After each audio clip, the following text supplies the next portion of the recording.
प्रिय दोस्तों, एक बार देवर्षि नारद अपने पिता ब्रह्मा जी के सामने नारायण नारायण का जप करते हुए उपस्थित हुए और पूज्य पिताजी को दंडवत प्रणाम किया।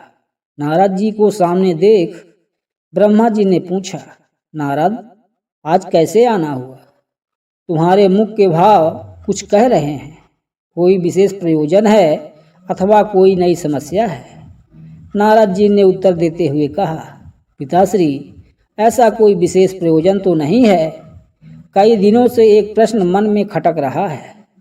आज आपसे इसका उत्तर जानने के लिए उपस्थित हुआ हूँ। तो फिर विलंब कैसा? मन की शंकाओं का समाधान शीघ्रता से कर लेना ही ठीक रहता है। इसलिए निसंकोच अपना प्रश्न पूछो।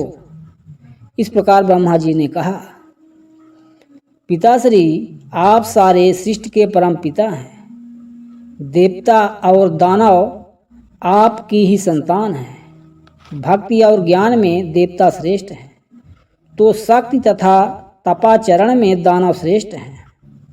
परंतु मैं इसी प्रश्न में उलझा हुआ हूँ कि इन दोनों में कौन अधिक श्रेष्ठ है, और आपने देवों को स्वर्ग और दानवों को पाताल लोक में जगह दी, ऐसा क्यों?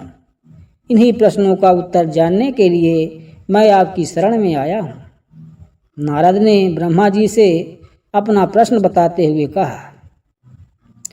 नारद का प्रश्न सुन ब्रह्मदेव बोले, नारद, इस प्रश्न का उत्तर देना तो कठिन है और इसका उत्तर मैं नहीं दे पाऊंगा, क्योंकि देव और दानव दोनों ही मेरे पुत्र हैं एवं अपने ही दो पुत्रों की तुलना अपने ही मुख से करना उचित नहीं होगा।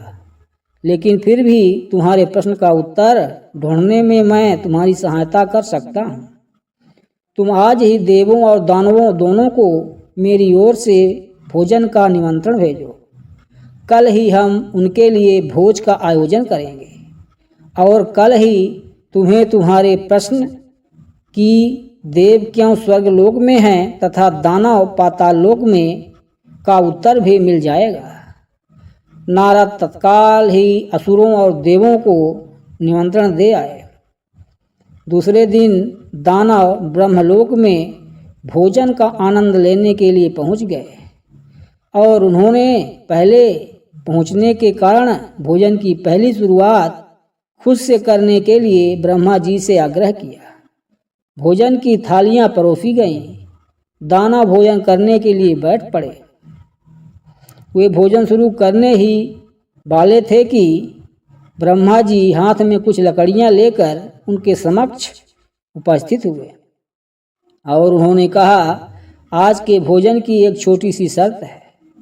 मैं यहाँ उपस्थित हर एक अतिथि के दोनों हाथों में इस प्रकार से लकड़ी बांधूंगा कि वो कोहनी से मुड़ नहीं पाए, और इसी स्थिति में सभी को भोजन करना होगा। कुछ देर बाद सभी असुरों के हाथों में लकड़ियाँ बच चुकी थी। अब असुरों ने खाना शुरू किया है, पर ऐसी स्थिति में कोई कैसे खा सकता था? कोई असुर सीधे थाली में मुंह डालकर खाने का प्रयास करने लगा, तो कोई भोजन को हवा में उछालकर मुंह में डालने का प्रयत्न करने लगा। दानवों की ऐसी स्थिति देखकर नारद जी अपनी हंसी नहीं रोक पाए। अपने सारे प्रयास विफल होते देख दानव बिना खाए ही उठ गए और क्रोधित होते हुए बोले, हमारी यही दशा ही करनी थी तो हमें भोजन पर बुलाया ही क्यों? कुछ देर पश्चात देव भी यहाँ पहुँचने वाले हैं। ऐसी ही लकड़ियाँ आप उनके हाथों में भी बांधिएगा, ताकि हम भी उनकी दुर्दशा का आनंद ले सकें। कुछ देर पश्चात देव भी वहाँ पहुँच गए और अब देव भोजन के लिए बैठे। देवों के भोजन मंत्र पढ़ते ही ब्रह्मा जी ने सभी के हाथों में लकड़ियाँ बांधी और भोजन की शर्त भी रखी। हाथों में लकड़ियाँ बंधने पर भी देव शांत रहे। वे समझ चुके थे कि खुद अपने हाथ से भोजन करना संभव नहीं है। अतः वे थोड़ा आगे खिसक गए और थाली से अन्न उठा सामने वाले को खिलाकर भोजन आरंभ किया। बड़े ही स्नेह के साथ वे एक दूसरे को खिला रहे थे और भोजन का आनंद ले रहे थे। उन्होंने भोजन का भरपूर स्वाद लिया साथ ही दूसरों के प्रति अपना स्नेह और सम्मान जाहिर किया। यह कल्पना हमें क्यों नहीं सूझी? इसी विचार के साथ दानव बहुत दुखी होने लगे। नारद जी यह देखकर मुस्कुरा रहे थे। नारद जी ने ब्रह्मा जी से कहा, पिताश्री, आपकी लीला अगाध है। युक्ति, शक्ति और सामर्थ्य का उपयोग स्वार्थ हेतु करने की अपेक्षा परमार्थ के लिए करने वाले का जीवन ही श्रेष्ठ होता है। दूसरों की भलाई में ही अपनी भलाई है, यह आपने सप्रमाण दिखा दिया और मुझे अपने प्रश्नों का उत्तर मिल गया है। ब्रह्मा जी को सबने प्रणाम किया और वहाँ से विदा ली।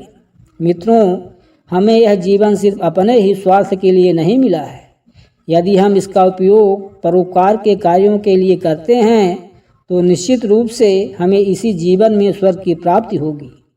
यदि हम दूसरों को प्यार और स्नेह देंगे तो बदले में हमें भी वही मिलेगा। यदि हम अपने सामर्थ्य के अनुसार हमारे समाज के लिए एक छोटा सा योगदान भी दे सकें तो यह अपने आप में एक बहुत बड़ी उपलब्धि के बराबर है। दोस्तों, इस प्रकार की वीडियो देखने के लिए कृपया चैनल को लाइक और सब्सक्राइब कर लें।